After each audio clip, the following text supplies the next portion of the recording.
Olá pessoal, esse é o Painel da Cidadania, um programa semanal que tem como proposta contribuir para a formação da cultura cidadã. Você pode participar do nosso programa através do www.paineldacidadania.com.br ou através do nosso WhatsApp 61 99 811 4665. O nosso programa é temático. Essa semana a gente está aqui com o professor Alessandro Costa. Professor Alessandro, seja muito bem-vindo. O professor Alessandro é servidor da Justiça Federal, analista judiciário, é formado em Direito, é professor de Direito Eleitoral, especialista em Direito Eleitoral, mestre em Ciência Política e doutorando em Ciências Sociais. A gente vai falar um pouco aqui da obrigatoriedade do voto. Se o voto obrigatório no Brasil é vantagem ou desvantagem para você?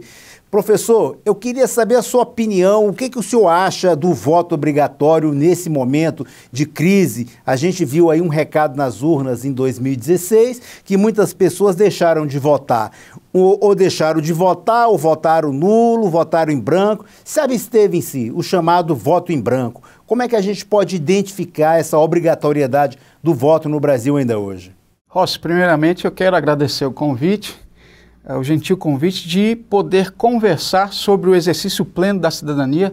Nada melhor do que um tema como esse, para podermos falarmos com o telespectador sobre a situação atual, política atual, e a ingerência da obrigatoriedade do voto ou não, a repercussão que isso causa. Mas mais do que qualquer outra coisa, a própria discussão sobre o tema é salutar. O voto no Brasil é obrigatório a teor da Constituição. Há projetos, entre eles um bastante recente, até de autoria do senador Antônio Regufe, que ele mitiga, ele relativiza a obrigatoriedade do voto. Na verdade, esse projeto está pautado, entre outras coisas, na retirada da multa para aquele que deixar de votar, de comparecer às urnas. Entretanto, é importante dizer que há vantagens e desvantagens para a obrigatoriedade ou para o voto facultativo. Na verdade, precisamos dizer, antes de mais nada, que existe voto facultativo no Brasil. Sim. Esse voto é facultativo para aqueles que têm entre 16 e 18 anos e aqueles que têm mais do que 70 anos. E os analfabetos também. E os analfabetos também. O não comparecimento hoje ao dia da votação, ele incide numa multa e pode também incidir em problemas para retirada de passaporte, para retirada de certificado de conclusão de grau superior.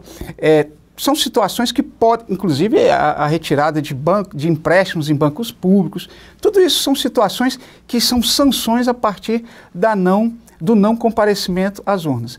Mas mais do que isso, a importância da obrigatoriedade do voto está, para os defensores do voto obrigatório, na legitimidade que ele incide sobre o pleito. O que eu quero dizer com isso? Você muito bem abriu a explanação dizendo que tivemos recados em 2016. Sem dúvida. De que a abstenção, votos nulos, votos em branco, o eleitor às vezes comparece, mas não apoia o seu voto em determinado eleitor. Entretanto, os defensores do voto obrigatório dizem que, ainda que haja esses recados, esse recado é uma manifestação política a partir de uma estrutura que o Estado providenciou, e aí o Brasil tem, na verdade, um mérito muito grande. As eleições no Brasil são fáceis para o eleitor, não são demoradas, o eleitor tem facilidade para votar, e impõe esse comparecimento legitimando toda essa estrutura. O Brasil tem mais de 5 mil municípios. É uma eleição continental. A eleição no Brasil é como se fosse uma eleição em países da Europa, vários países da Europa. Um continente. Um continente. E toda essa logística, ela está estruturada de uma forma que o eleitor vá, e a gente sabe que tem algumas situações de fila e tudo mais, mas dada a estrutura montada para essa eleição, o prejuízo para o eleitor é mínimo, de tempo e de logística, e de estrutura. O que seria diferente, né, se caso o voto fosse facultativo. Exatamente. Como alguns países, você tem que declarar que você quer votar no ano anterior, você declara que quer votar e muitas vezes você anda quilômetros para encontrar a urna. As pessoas acham que se o voto fosse facultativo hoje, todas as urnas estariam disponíveis para ele ir lá votar ou não votar, e isso ele tomaria a decisão naquele momento, diferentemente do que acontece em países onde o voto é facultativo. As pessoas precisam alertar, acionar que querem votar no ano seguinte, para poder fazer uma logística, para se criar uma logística, quantos eleitores vai votar em determinada área para criar zonas eleitorais naquele momento ali, diferentemente do voto obrigatório que todos os lugares têm a urna. Exatamente, Rossi. Você falou uma questão que é primordial. É o cadastro permanente de eleitores. O Brasil tem uma justiça especializada. Então, nós estamos vendo aí, por exemplo, situações de governadores cassados, a possibilidade de chapas, inclusive, presidenciais serem cassadas. Gostaria muito que acontecesse isso. Essas possibilidades, elas são viabilizadas por um processo muito sério, que se não houvesse um processo específico numa justiça especializada, teríamos esse processo naquelas fileiras entulhadas dos tribunais que estão abarrotados da justiça comum. Então, essa justiça especializada já dá essa possibilidade para o eleitor. Agora, voltando para essa questão do cadastro, que você falou muito bem, a comparação que se faz com os países de primeiro mundo, mas os países democráticos utilizam o voto facultativo. Mas olha, como você bem falou, estudando a logística estadunidense, por exemplo. Exatamente. O eleitor lá não tem um cadastro permanente, ele tem que se cadastrar com antecedência. Esse cadastro não tem uma justiça especializada eleitoral. A votação lá não tem a celeridade e a solidez do voto eletrônico, por exemplo, da urna eletrônica.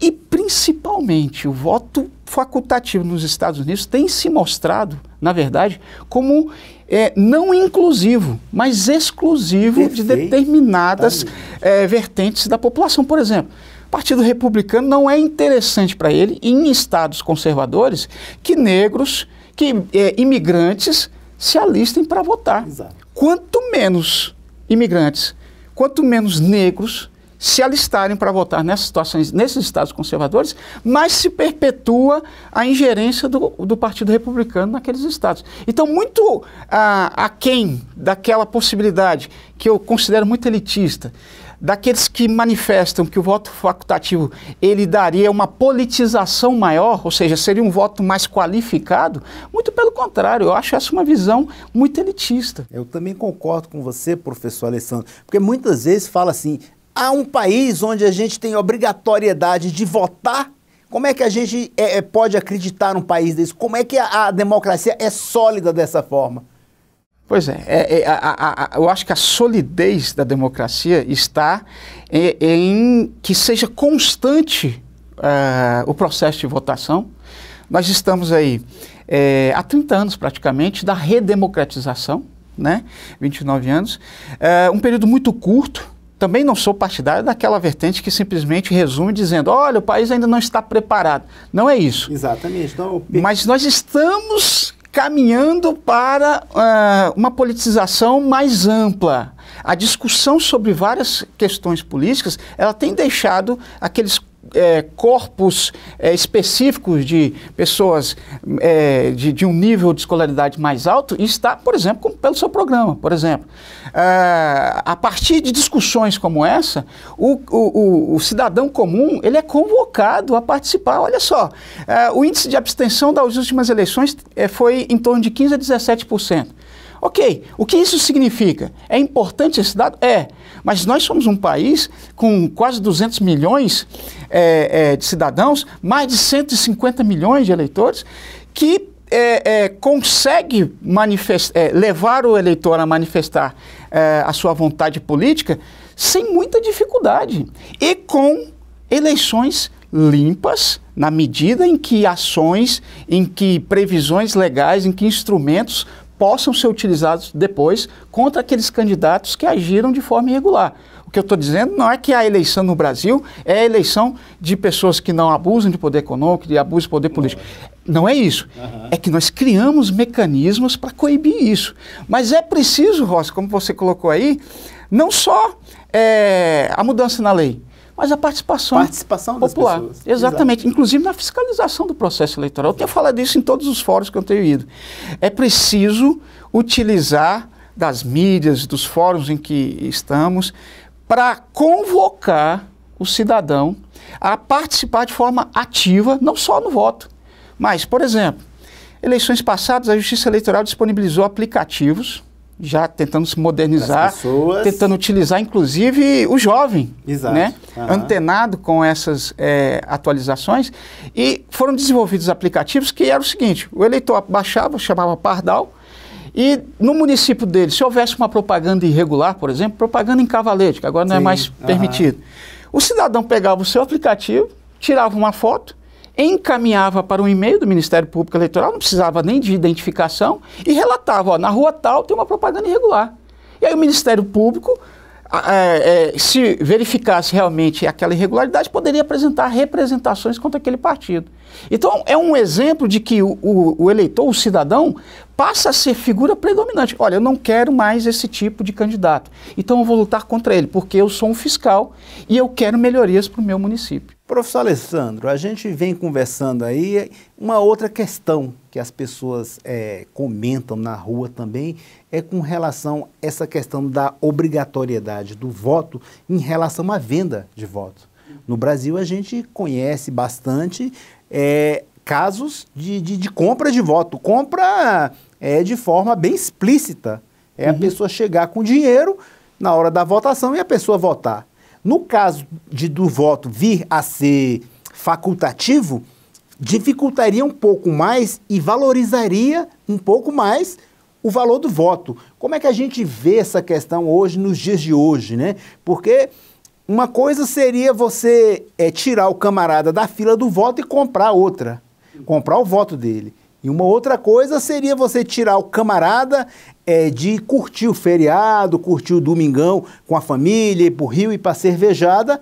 Então, seria uma valorização do valor do voto para quem gosta de comprar voto, para quem usa dessa ferramenta para ganhar eleições? Como que seria isso? Isso é um argumento muito recorrente, tem a sua importância, mas em certo sentido a robustez dele ela se dilui na medida em que, pense no outro cenário do voto facultativo.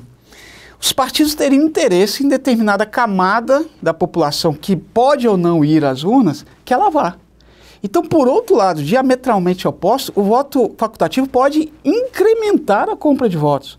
Uma vez que aquele cidadão está em casa e ele agora tem a faculdade de ir ou não apresentar o seu voto, não como era antes obrigatoriamente, ele tem que ser incentivado muitas vezes. E esse incentivo pode se materializar de forma perniciosa com a compra de voto. Então o cidadão está lá no domingo na casa dele, não, domingo de sol, vou para casa. Não, aí veio lá um candidato e apresenta, não, eu preciso que você vote em mim e tal, eu sei que isso não é obrigatório, mas eu te dou incentivo, vou comprar o seu voto. A meu ver, ela robustece a possibilidade de compra de voto. O eleitor que vota obrigatório, ele já tem que ir lá mesmo. O eleitor que não tem a obrigatoriedade, ele pode ser incentivado aí a partir da compra de voto.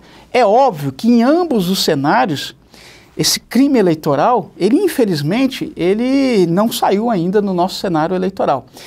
Como eu falei anteriormente, há ferramentas para isso, para evitar isso, fiscalização, cassação de mandatos, mas infelizmente ainda acontece. Mas o voto facultativo, a meu ver, não ilide essa possibilidade. Em muitas situações ela pode até robustecer, incrementar a compra de votos. E a gente vê que esse incremento vem de formas assim tão perniciosa que com o voto facultativo as pessoas que querem votar de forma irregular, dando condições para que os maus políticos, esses que compram o voto, cada vez se estruture mais. Exato, se especializem. Se especialize nisso e faz com que ele dê a resposta à pessoa, né? Porque o reflexo do político é o eleitor.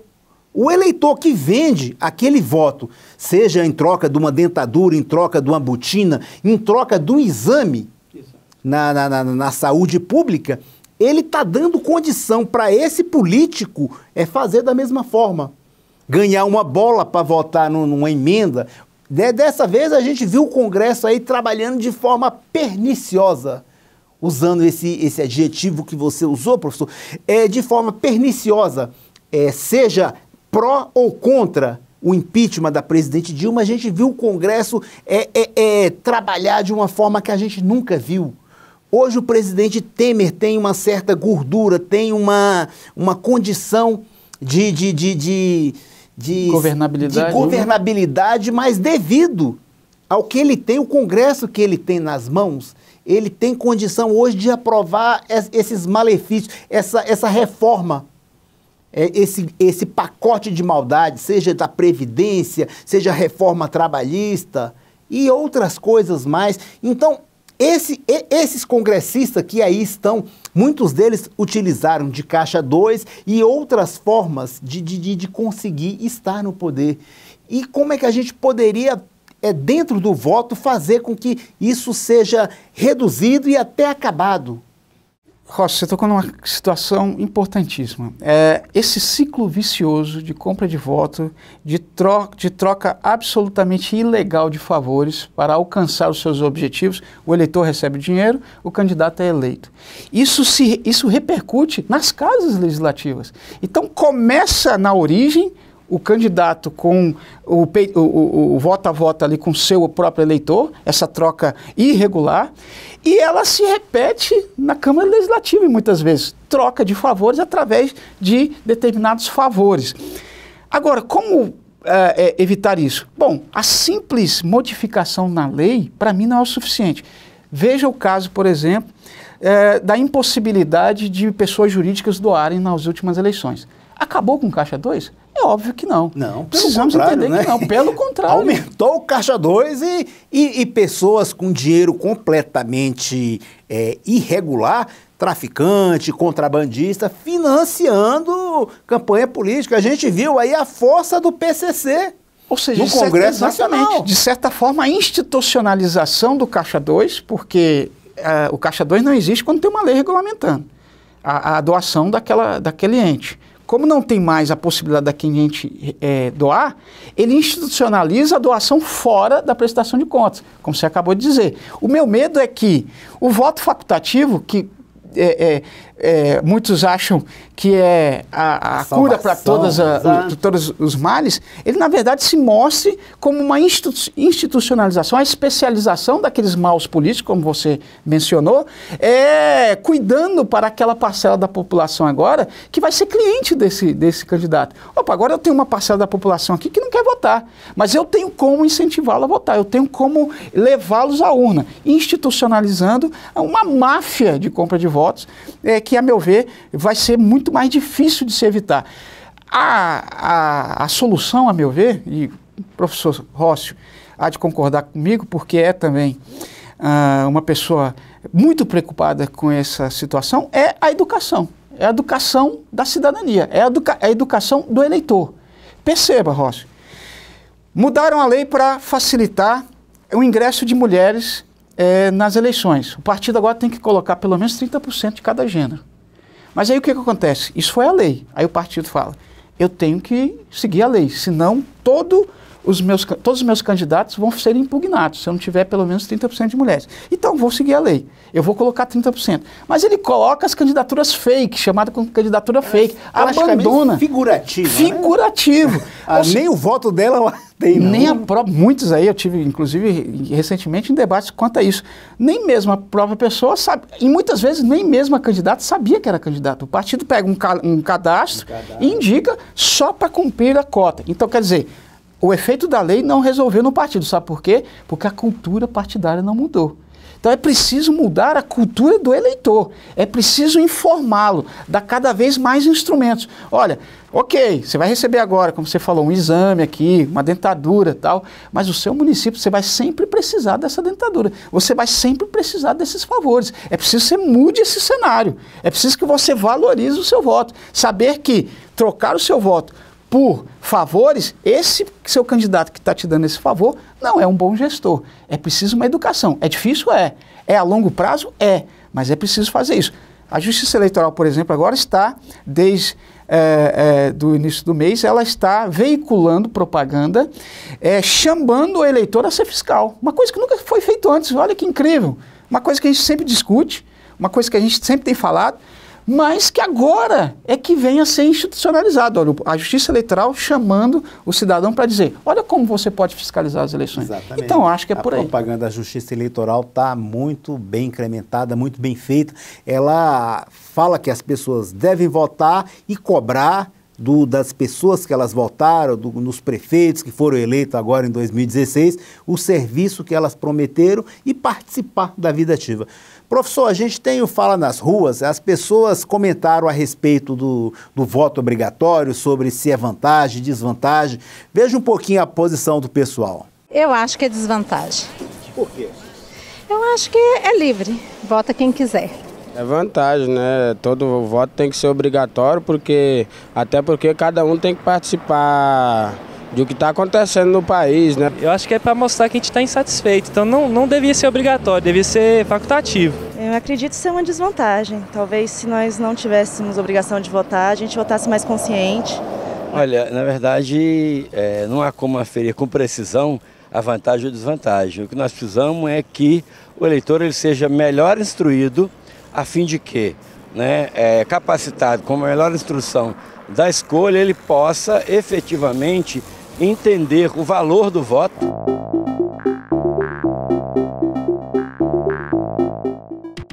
Professor Alessandro, o senhor viu aí a opinião das pessoas a respeito do voto obrigatório. O senhor gostaria de comentar alguma coisa, tecer algum comentário sobre a preocupação das pessoas? Elas querem participar, elas falam que tem que reduzir a corrupção, que precisa participar, mas ao mesmo tempo elas se acham na obrigatoriedade de votar como uma forma impositiva que acaba enfraquecendo a democracia. Como é que a gente pode encarar isso dessas pessoas? Rossi, verifique que tudo que nós falamos até agora aqui foi traduzido pelo cidadão. A importância de se inquirir o cidadão acerca de um tema tão importante. Ou seja, é um tema que diz respeito à vida cotidiana do cidadão. E ele tem opinião sobre isso. Muitas vezes, quando eu participo de debates em relação ao tema, me incomoda um pouco aquela aferição, aquele resumo dizendo que, olha, o voto facultativo é mais qualificado, pessoas mais conscientes vão votar, porque tem um entendimento da importância do voto. Eu não concordo inteiramente com isso. Eu acho que, na verdade, não se pode elitizar o entendimento sobre a importância do voto. Veja aí que nessa manifestação dos cidadãos aqui, que você foi às ruas e ouviu, todo mundo tem um argumento coerente acerca tanto da facultatividade ou da faculdade, ou tanto quanto da votação obrigatória. Ou seja, é preciso ouvir o cidadão. Mas ali a gente viu também, na oitiva desses cidadãos, um ponto importante. É preciso instruir o cidadão. Esses canais de participação, eu acho que a cada dia deveria ser ampliados. A gente comentava há pouco sobre a postura da Justiça Eleitoral, que além de ensinar as pessoas a votarem, a mostrarem a importância do voto, ela também agora está mostrando que é importante o cidadão participar. Eu sempre alerto aqui os nossos telespectadores, os nossos convidados, sobre a importância da nossa democracia ser mais participativa. Deixar de ser somente representativa. As pessoas confundem democracia apenas com o sufrágio universal.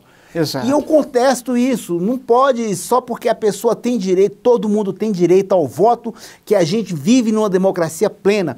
Pelo contrário, a gente tem que participar mais, a gente tem que conhecer nossos políticos, conhecer a nossa força, saber o que a gente pode conseguir trabalhando dessa forma. Então, professor, como é que a gente leva esse debate para a sociedade? Como é que a gente consegue ampliar esses espaços de discussão, esses fóruns de discussão?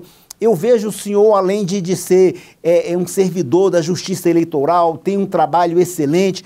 O senhor é mestre em ciência política, agora está terminando o doutorado em ciências sociais. Como é que a gente leva esse debate para as pessoas? Como é que a gente consegue fazer com que as pessoas participem mais? Rócio, a sua explanação ela me remete a uma frase muito conhecida, que é a seguinte: o problema daqueles que não gostam de política é que eles são governados por quem gosta. Verdade. Então, na verdade, a grande questão não é que não se gosta de política, é porque muitas vezes não se entende o processo. Essa, a sua inquietação, ela tem que ser transmutada de maneira mais ampla. Vou dar exemplos. Pela legislação, os próprios partidos políticos tinham que cumprir essa obrigação de instrução política. Recebem fundo partidário para tal, inclusive. Tem que prestar contas disso. Então o partido político, embora seja uma pessoa jurídica de direito privado, ele tem que cumprir a sua obrigação de levar a educação cidadã para aqueles munícipes, por exemplo, do diretório instalado num determinado município por esse partido. Abrir as portas partidárias, não para filiação tão somente, mas para instruir. Olha, nós somos um partido. Para que serve um partido? Qual a importância do partido no registro de candidaturas? Não existe candidatura avulsa no Brasil. Então, qualquer um que seja um candidato tem que procurar uma agremiação partidária. O que é um programa de partido? O que é um estatuto? Como é que se pode viabilizar os anseios desse município a partir de projetos de lei? Essa é uma função que deveria ser melhor exercida e não é. Nas escolas, projetos de educação cidadã nas escolas, desde as primeiras séries. Eu percebo isso, por exemplo, tenho visitado algumas escolas e muitas vezes eu me deparo com projetos, por exemplo, de educação para o trânsito. Sim. Repercute para sempre, é eterno, é perene. Se a criança, desde as primeiras séries, entende quais são os direitos de um motorista, quais são os deveres desse motorista. Então, por que não levar a educação cidadã nesse sentido também? Professor Alessandro, a gente está chegando ao fim do nosso programa. Eu queria agradecer imensamente a sua participação aqui, agradecer a companhia do filme e lembrando a você, telespectador, você pode participar do nosso programa, pode fazer pergunta para o professor, que com certeza vai ser enviado e-mail, ele vai responder. Você pode participar através do nosso site www.paineldacidadania.com.br ou através do nosso WhatsApp 6199-811-4665 e sabendo que você que tem a força para mudar esse país, você que tem a força de participar, de interagir mais e conhecer melhor nossos representantes políticos. Hoje aqui a gente está falando do voto obrigatório, mas o voto obrigatório nesse momento, na minha opinião, é mais importante do que o voto facultativo, porque o voto facultativo, como disse o professor Alessandro, vai favorecer determinados grupos, esses grupos que compram voto e que usam das pessoas para se sustentar no poder perenemente. Professor, eu queria que o senhor fizesse suas considerações finais e se puder, comentar um pouco da reforma eleitoral que está aí em voga, principalmente agora com a eleição do Rodrigo Maia para a presidência da Câmara. Será que o voto distrital vai ser aprovado? Será que ele vai colocar em pauta isso daí? Como que está essa expectativa? Rossi, nas últimas 10 eleições nós tivemos 11 reformas eleitorais. Então é praticamente mais de uma reforma para cada eleição. Temos aí projetos aí que vão desde uma cláusula de barreira para partidos, que é um tema que precisa ser também debatido em outras oportunidades, me deixa até à disposição. À vontade, o senhor será muito bem-vindo. Temos 35 partidos hoje registrados. Será que é salutar ter 35 partidos? Será que a governabilidade aí está favorecida com 35 partidos? Então há projetos para limitar o partido, a discussão tem que ser feita também para ver se isso não limita também a pluralidade partidária, que não pode chegar a esse nível, mas há a questão do voto distrital, que é um tema tão polêmico, que também merece uma outra discussão. No mais, Rossi, eu quero agradecer muito a participação aqui, porque são ambientes como esse que nós podemos manifestar e conclamar. Eu acho muito interessante, eu quero agradecer especialmente a você, que tem transformado a sua inquietude em atitude. Eu acho que isso é muito importante. Não se pode tão somente lançar a questão e ser pessimista quanto a ela, sem apresentar propostas. E eu acho que esse é um espaço para isso. Muito obrigado, professor Alessandro, muito obrigado a você de casa. Um forte abraço em cada um de vocês e até a próxima semana.